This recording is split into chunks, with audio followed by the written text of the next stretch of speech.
Good morning, students. Our next method is step deviation method. Day before yesterday, when I was continuing this chapter, arithmetic mean, in that I explained you about the kinds of arithmetic mean. I explained you about individual series. Then we studied direct method. Okay. Then after direct method, I taught you shortcut method, and this step deviation method was remaining. So step deviation method के भी कुछ steps हैं. Let the items x1 x2, we have to take the items. Again same process, यहाँ पर भी क्या करना है, एक सीरीज को assumed mean लेना है. Calculate the deviations of the items from assumed mean, that is you have to minus a from each item of the series. Then find out the common factor from d and calculate d dash. ये step यहाँ पे सिर्फ अलग है. देखो point number 4 page number 8.7 read. Point number 4 of page number 8.7. यहाँ पे क्या करना है, you have to find out common factor from D. पहले डी कैलकुलेट करोगे और उसके बाद कैलकुलेट करोगे डी डैश. डी डैश का मतलब ही होता है step deviation, which is D upon C. D dash कैसे कैलकुलेट करना है, कॉमन फैक्टर निकालना है. ओके और डी को सी से डिवाइड कर, डी मतलब डेविएशन को सी से डिवाइड करना कॉमन फैक्टर को. Next step is take the sum total of step deviation, that is D dash का आपको टोटल लेना है और उसको डिनोट कैसे करते हैं, sigma D dash. Remember this. See children page number 8.7 steps for step deviation method. Open your textbook and read out. I am reading those points only. Find out the total number of items in the series, that is n. Apply the following formula. Now important point, as you will be getting all these things in the PDF also. See important formula कौन सा है step deviation का, x bar मतलब arithmetic mean is equal to A. A क्या है, A is the assumed mean plus sigma D dash, मतलब sigma पहले D dash निकालोगे फिर उसका टोटल लोगे तो सिग्मा डी हो गया, मतलब उसका टोटल निकालना है upon N number of observations multiplied by what, C. C यहाँ पर क्या है, common factor. So in this way you will be doing.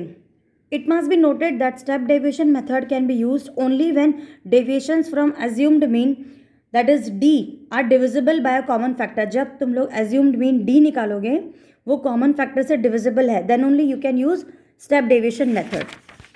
Once again I am telling you, in exam if it is not asked by which method you are supposed to do, in that case you can do by any method as your answer will come what, same. So the same example number 1 से ही हम लोग step deviation method solve करेंगे.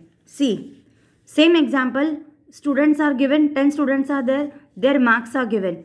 assumed mean we have taken 50. किसी भी middle number को ले लेना है assumed mean. अब पहले क्या करना है, you have to calculate what, d. Deviation निकालना ज़रूरी है. डेविएशन कैसे निकालेंगे, x माइनस ए. तो x यहाँ पे क्या है, हमारा marks.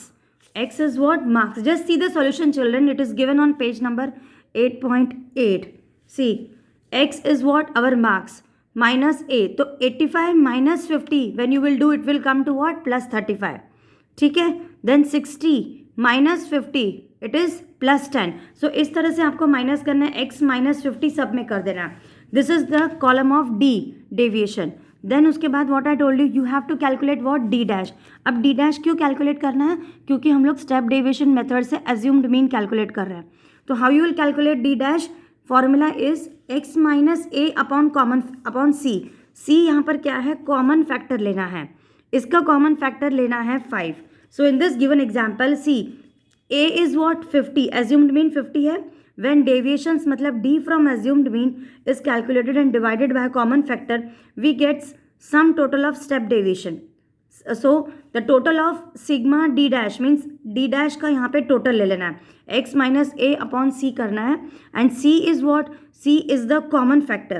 So given total number of student is what, 10. The arithmetic mean will be in this way. Again look at the formula. x bar is equal to a plus sigma d dash upon n into c. This is the formula important. So 50 plus sigma d dash is how much, 20 upon 10 into c. Common factor कितना है, 5. हमें यहाँ पे common factor 5 लेना है जो divisible हो. Here also I told you, see it is written in the book. Step deviation method हम तभी यूज़ कर सकते हैं जब assumed mean are divisible by a common factor. हमने एज्यूम्ड मीन लिया है 50, so that's why we have taken common factor as what, 5, ताकि वो उससे डिविजिबल हो जाए. Okay, so this question also you will do it. Find out the mean height of the following data relating to height measurements of 8 persons in centimeters. ये भी एक example है, आपको स्टेप डेविएशन मेथड से अपने आप कर लेना है. You will get in your PDF whatever question are given, you will do that. अब देखो example number 5. Following is the marks of 8 students. Find out arithmetic mean by direct method, shortcut method and step deviation method. Do this question by yourself students. मैंने explain कर दिया direct method का क्या formula है, shortcut method का क्या formula है और step deviation method. With this individual series का arithmetic mean we have completed. Next is what? दूसरी individual series के बाद कौन सी series आती है? Discrete series. See, discrete series क्या है? In this case of discrete series यहाँ पर अनग्रुप फ्रीक्वेंसी डिस्ट्रीब्यूशन जो है, value of variables shows the repetitions, that is frequencies are given corresponding to different values of variables. So in a discrete series the total number of observations that is n is equal to sum total of frequency that is sigma f. So arithmetic mean in discrete series can be computed by applying. यहाँ पर भी देखो discrete series में भी arithmetic mean calculate करने के फिर से वही सेम तीनों मेथड्स हैं. First method is direct method, then shortcut method and step deviation method. Okay, now let us see this direct method of calculating arithmetic mean in discrete series. Series हमेशा याद रखो. So direct method, various items are multiplied with their respective frequencies f and the sum of the products that is sigma fx is divided by total number of frequencies. So what is the formula of direct method? x bar मतलब arithmetic mean is equal to sigma fx upon sigma f. Write down this formula. You will find this formula in your PDF. So steps of direct method क्या है? First step क्या करना है? Multiply different values of variables with respective frequencies. Different values of variables मतलब x with respective frequencies means f and denote it by fx. Obtain the sum total of fx and denote it by sigma fx. Find out the total number of items in the series that is sigma f or n. The formula is this. X bar is equal to sigma fx upon sigma f. See. Now do this question. Example number 6. From the following data of the marks obtained by 60 students in a class, calculate the average marks by direct method. देखो students, यहाँ पे दिया हुआ है कि आपको direct method से करना है. So यहाँ पे आप step deviation से method से नहीं कर सकते या shortcut method से you can't do. Though you will be getting the same answer, but in exam marks will not be given to you. So these are the columns marks and number of students. देखो यहाँ पे question अलग वे में है. Why it is in different way? Because it is discrete series. Marks is given, number of students is given. Marks क्या हो गया आपका x, number of students हो गया f मतलब फ्रीक्वेंसी. बस इन दोनों को मल्टीप्लाई कर लो, fx निकालना है. 20 into 6, sorry 20 into 8 160, 30 into 12 300. Like this you will be doing this. इसके बाद क्या करना है? You have to calculate what? Sigma fx. इसका पूरा टोटल कर लो. Sigma fx will come 2460 and number of students मतलब f फ्रीक्वेंसी. सिग्मा f मतलब इसका टोटल कितना हो गया? 40. Then simple apply the formula. Average marks मतलब x bar average mean is equal to sigma fx upon sigma f. So 2460 upon 60, answer will come how much? 41 marks. Very very easy it is. Discrete series में direct method से arithmetic mean कैसे calculate करते हैं. दूसरा कौन सा method है? देखो शॉर्टकट मेथड. इसमें भी तीनों मेथड आएंगे. सीधा steps for shortcut method. Denote the variable as x and f. See directly we come to the formula. Formula क्या है? x bar is equal to a plus sigma F D upon sigma F. देखो sigma F D क्या है? Sum of the product of deviations मतलब d with respect of frequencies. Now see in this question calculate the arithmetic mean of the marks of a given example number 6. Same example number 6 का example लेके आपको इसको करना है shortcut method से. Marks is given, number of students is given. Marks में से आपको एक एज्यूम्ड मीन लेना है. See decide any item of the series as assumed mean. Students read the steps in all the question. Okay, assumed mean you have to take. Then calculate the deviations of items from assumed mean. That is, calculate x minus a for each of the series. यहाँ पे देखो, here you have to calculate d. d कैसे calculate करोगे? x minus a. a is what? 40. Number of students कितने हैं? f. That is, first one is 8. Then you have to do what? Calculate fd. Last column में क्या करना है? सिर्फ fd करना है. ये f है और एक ये d है. इन दोनों कॉलम को मल्टीप्लाई करो. 8 into -20 answer is coming -60. So इसका टोटल ले लो sigma F D. minus plus, if you do you get the answer plus 60 and sigma f you get the answer 60.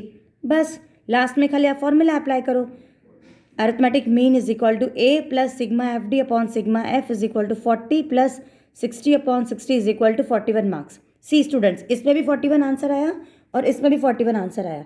As I told you answer will come same in all the 3 methods. Next is step deviation method. अब तुम लोग अपने से करो.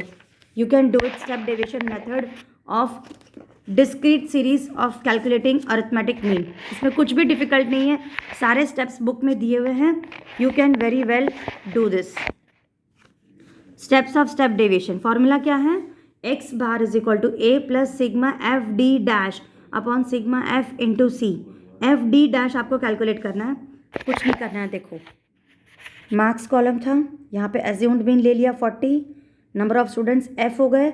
अब d derivation कैसे calculate करना है, क्योंकि स्टेप डेविएशन मेथड है इसीलिए आपको d कैलकुलेट करना है. d कैसे कैलकुलेट करते हो? x माइनस a, ये x है और ये a है, ठीक है. तो 20 माइनस 40 आंसर आया -20. 30 minus 40 -10. 40 minus 40 0. 50 minus 40 plus 10. 60 minus 40 plus 20. 70 minus 40 plus 30. तो इस तरह से हमारा d आ गया. फिर d डैश निकालना है, क्योंकि d डैश इसलिए निकालना है क्योंकि हम स्टेप डेविएशन मेथड से कर रहे हैं और हमारे फॉर्मूला में दिया हुआ है sigma F D dash. d dash निकालने के लिए पहले d निकालना ज़रूरी है. d डैश कैसे निकालते हैं? हर स्टेप डेविएशन मेथड के फॉर्मूलाज का तरीका सेम होता है. x माइनस ए अपॉन सी, ये x हो गया. a कौन सा है? Assumed mean. c क्या है? Common factor. जैसे हमारा a 40 है तो हम कॉमन फैक्टर भी ऐसा लेंगे जो एज्यूम्ड मीन से डिविजिबल हो जाए.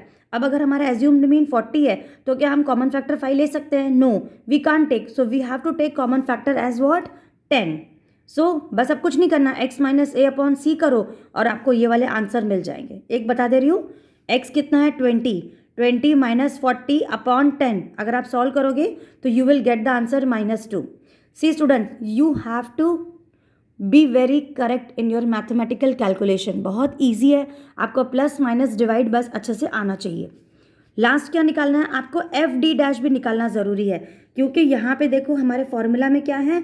F D dash. तो पहले हम लोगों ने डी निकाल दिया, फिर डी डैश निकाला, ठीक है. अब एफ हमारे पास ऑलरेडी है, तो एफ डी डैश कैसे हो गया? ये एफ और ये डी डैश, इन दोनों को मल्टीप्लाई करेंगे. सो 8 इंटू -2 -16 आ गया, ठीक है. 12 इंटू -1 -12 आ गया. So in this way we get F D dash as +6. बस फॉर्मूला अप्लाई करो. यहाँ पर भी देखो 41 मार्क्स आ गया कि नहीं. Very easy it is. Another example, from the following data calculate arithmetic mean by direct method, step deviation and shortcut method and step deviation. इन तीनों भी मेथड से आपको ये सब कुछ